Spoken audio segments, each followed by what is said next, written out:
Hello everyone. Before we get into integrating exponential and logarithmic functions, I'd like to take the time to review the rules from Calculus 1 regarding integration.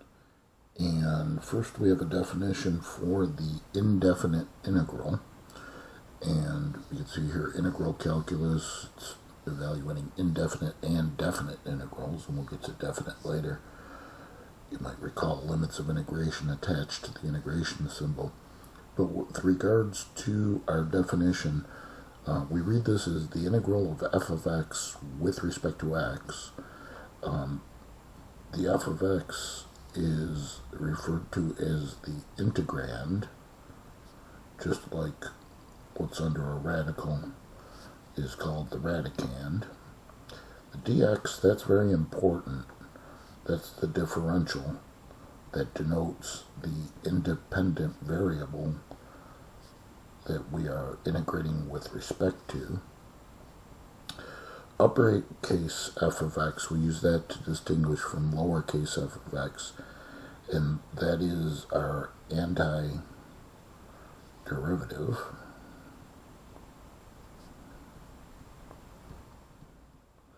And then this plus c, I'm sure you recall, is always included. The reason why it's included is because it gives us the most general antiderivative, and that's just simply our constant of integration.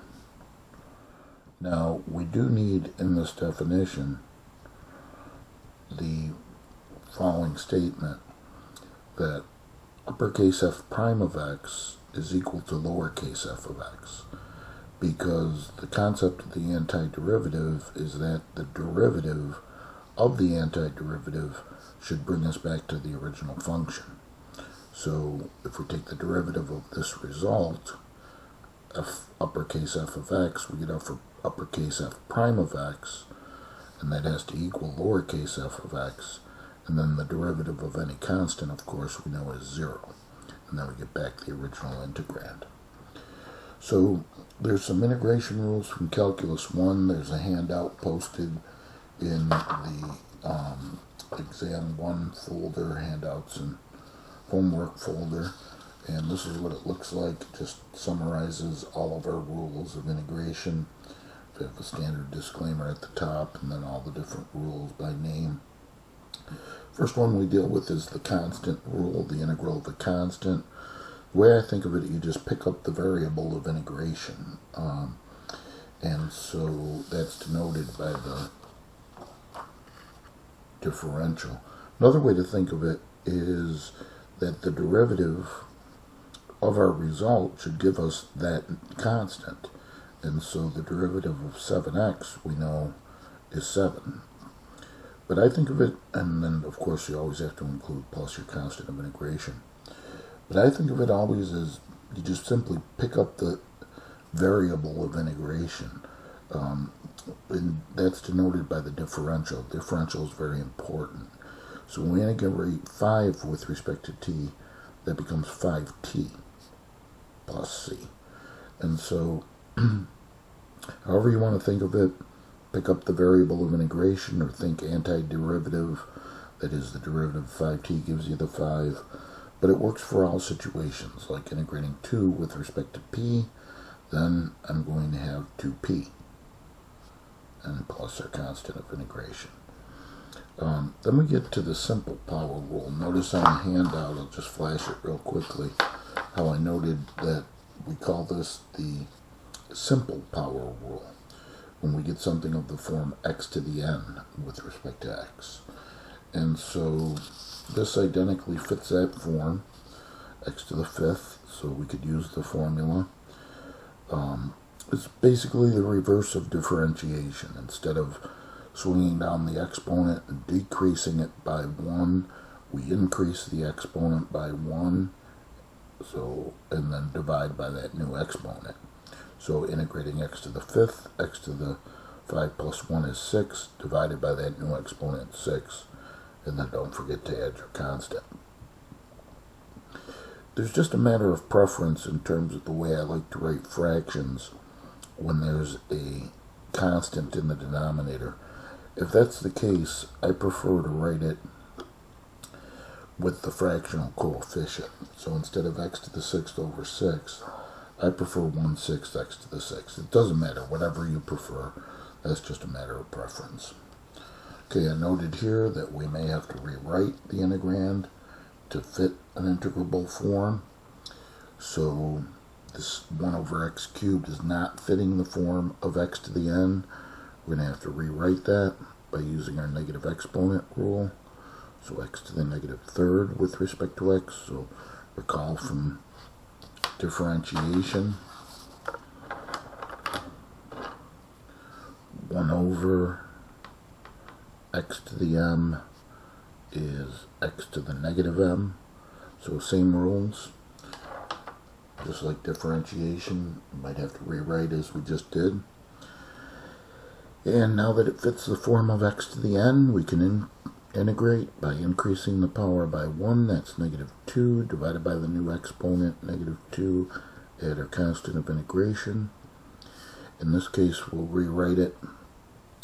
I'm going to write the negative out in front. Well, this x to the negative 2 is going to shift to the denominator, so I'm just going to call it negative 1 over, and then the 2 that's already in the denominator is going to be joined by x to the positive 2, and then plus our constant.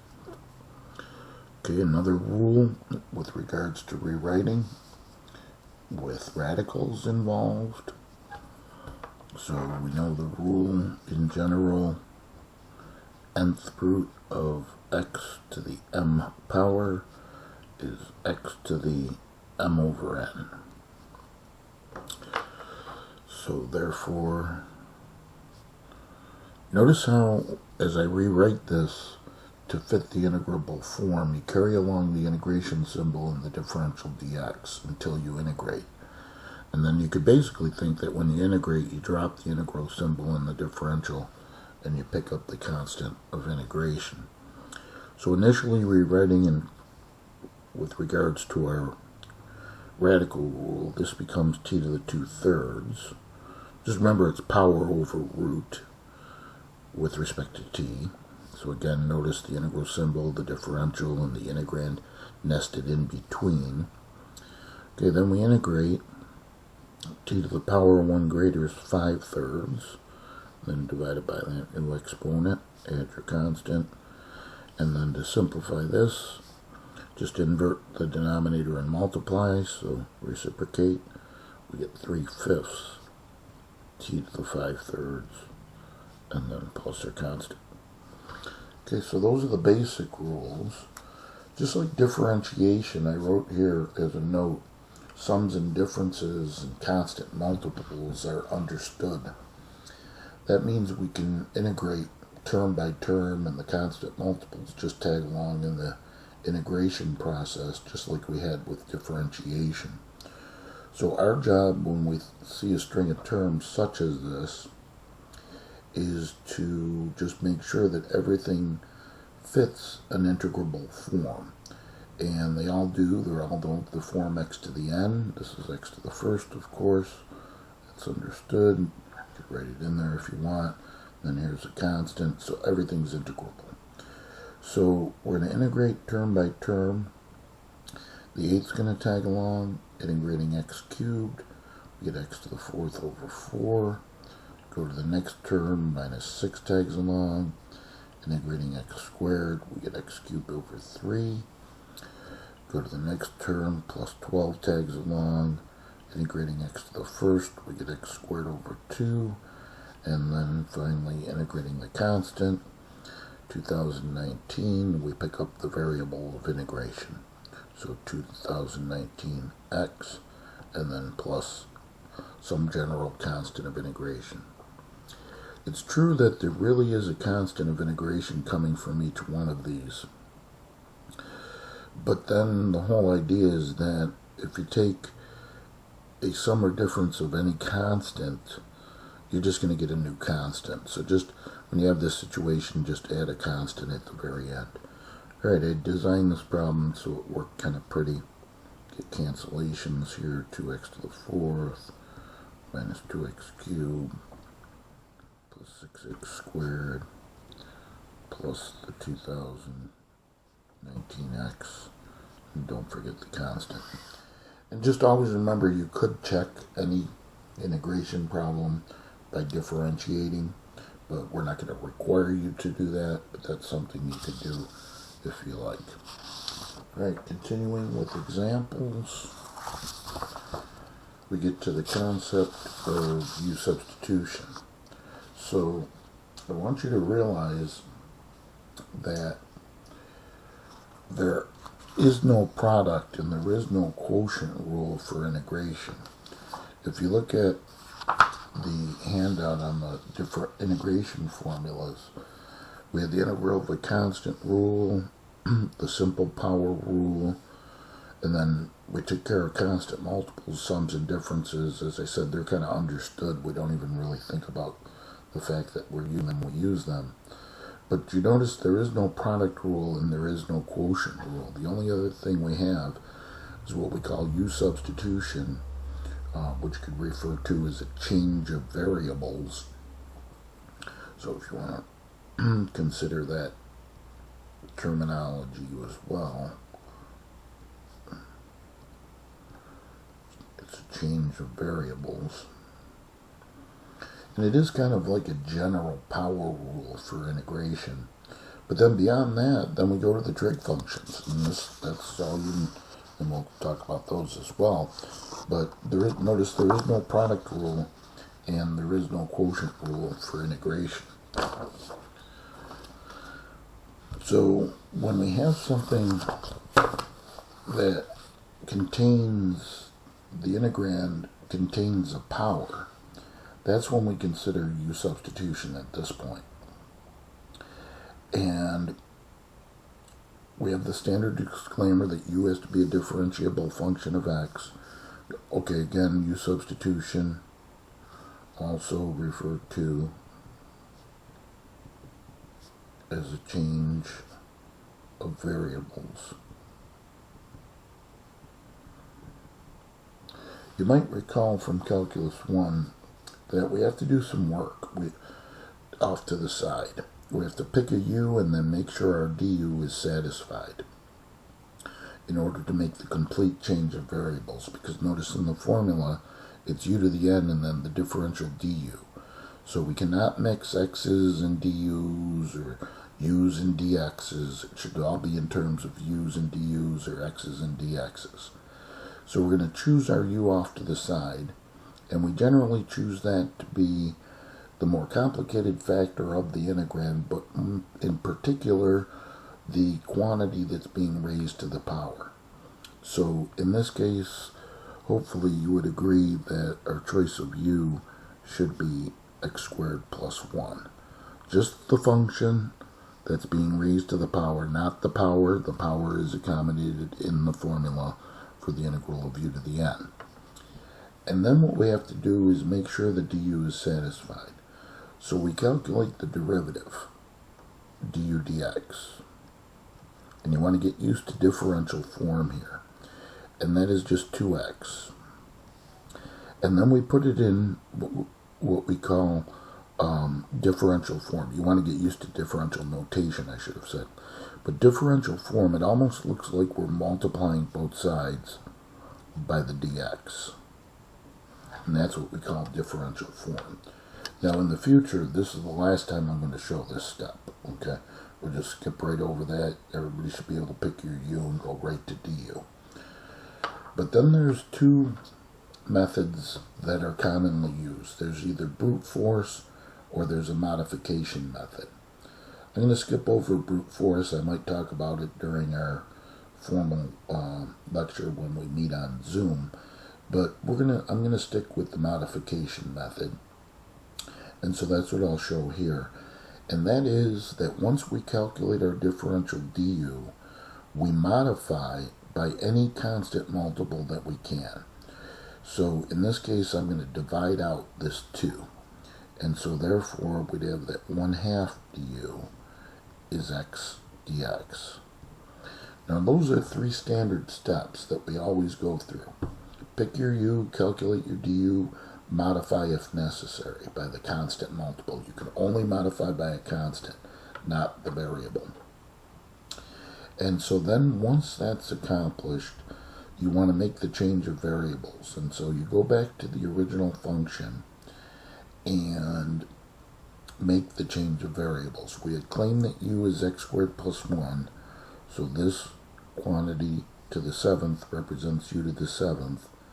Look at the leftover factors. We have x and dx, and compare that to your du. And typically, they're going to match, especially in the early going.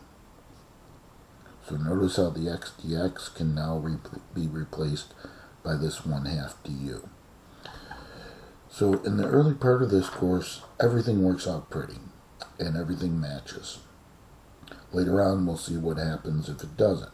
But that's actually after exam 2, because exam 1, we're going to see, is basically all U-substitution fitting a variety of formulas, not just u to the n. But in any event, we've accounted for all the factors. We can make the change of variables. Most efficient thing to do is to bring the 1/2, whatever constant multiple there is, bring it out in front, rewrite the integral, change of variables, u to the 7th, differential du. And we always want that integrand nested between the integral symbol and the differential. So it should always fit the basic form for the integral of u to the n with respect to u. And then from there we can integrate. So 1/2 u to the 7th integrates to u to the 8th over 8. That's the point where we can add our constant of integration. And then we'll back substitute. So we get 1/16 u was x squared plus 1, now raised to the 8th, and then plus a constant. So I give one more example of this. And notice that our first step should be to rewrite this, because our general form, we see a function to a power, but the form is u to the n, not 1 over u to the n. So we're going to want to rewrite this immediately as x cubed and then the quantity 1 minus x to the 4th raised to the -5th with respect to x. So now we can make our choice of u, and hopefully you agree it's the quantity 1 minus x to the 4th. Again, typically it's the more complicated factor, but in particular the quantity that's being raised to the power, and never the power, because the power is accommodated in the formula for the integral of u to the n. And then here's our routine, the differential du. So take the derivative, we get minus 4x cubed, and tag along the differential dx. That's our differential form. And then, so as I said, we're going to skip this step of showing the literal derivative. I mean, if you want to use it, that's fine, but you should get used to what we just did in terms of skipping that step. So 3 steps typically: pick your u, calculate your du, modify. Divide out whatever constant you can, in this case the -4, so -1/4 du is x cubed times the differential dx. And we go back to the integral, and we account for all the factors. U is this quantity. Notice it's raised to the -5th, so u to the -5th. Look at the leftovers, x cubed, differential dx. Compare them to your du, and we see that they match. So therefore we could replace the x cubed du by the x cubed dx, by -1/4 du. And so we've accounted for all the factors. We're ready for the change of variables. We'll bring out the -1/4. Integral, fit the basic form, in this case u to the -5th with respect to u. Now, you don't need to show me what I'm writing in red, but I'm just thinking that's helpful in terms of the notes. But see, once you get to making that change of variables where you fit the basic formula, there's only 2 steps left, the integration and then the back substitution. So -1/4 integrate u to the negative fifth, power 1 greater than negative 4. So therefore u to the negative fourth divided by negative 4, add our constant. Okay, I'm going to take 2 steps to rewrite this. So I'll make it 1 over 16, and then I'll write the u to the negative fourth. I want to shift to the denominator. So, and it's positive because the double negative, of course. So 1 over 16 u to the fourth plus the constant. And you could have went right to the final answer, but I just took an extra step there to show how to get rid of the negative exponent. So 1 over 16, and then our u was 1 minus x to the fourth, now raised to the positive fourth, and then plus our constant. Okay, we're going to show some examples of trig functions, but here's a table that you might want to construct for the exam. You have to memorize these formulas, so I left it blank. The table is on the handout, so here's the exact table we're going to duplicate right now.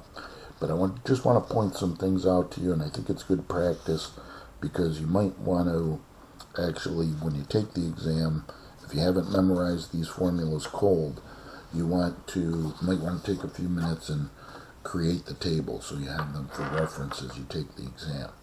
And it's easy to create the table because all you have to do is list the function, the differential, and then the concept of anti-differentiation.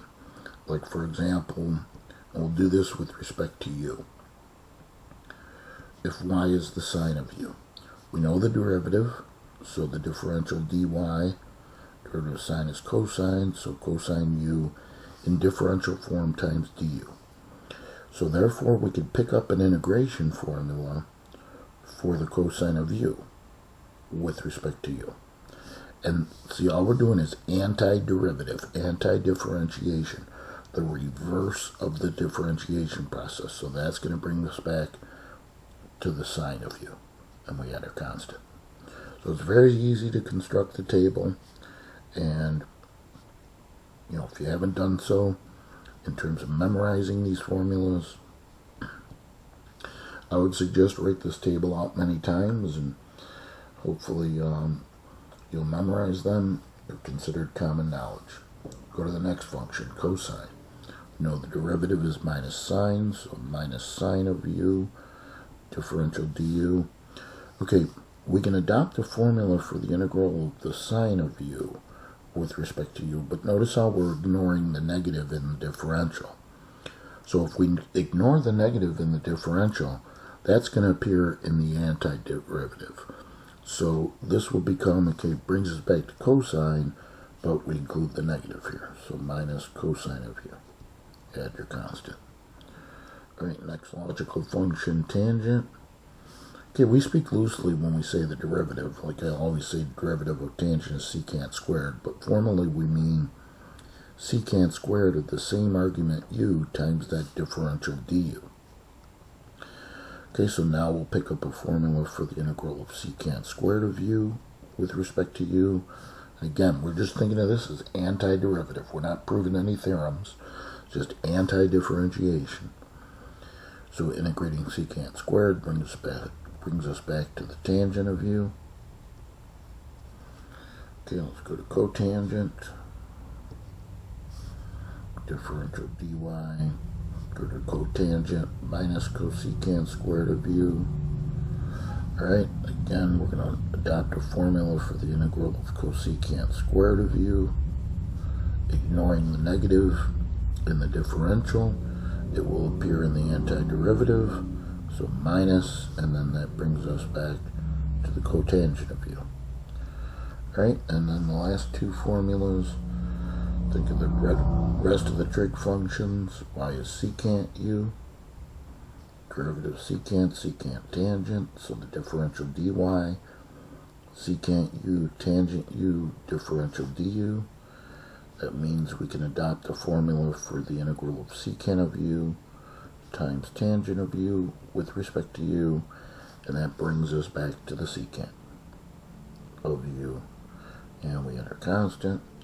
And then finally the last one, cosecant of u, differential dy, minus cosecant u, cotangent u times the differential du.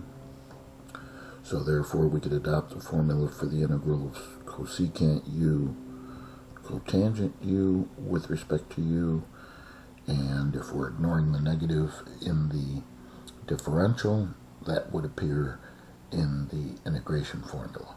So this becomes negative and brings us back to the cosecant of u. Alright, so we'll stop there for now. We'll do a part 2 and come back and show a variety of examples involving these trigonometric functions.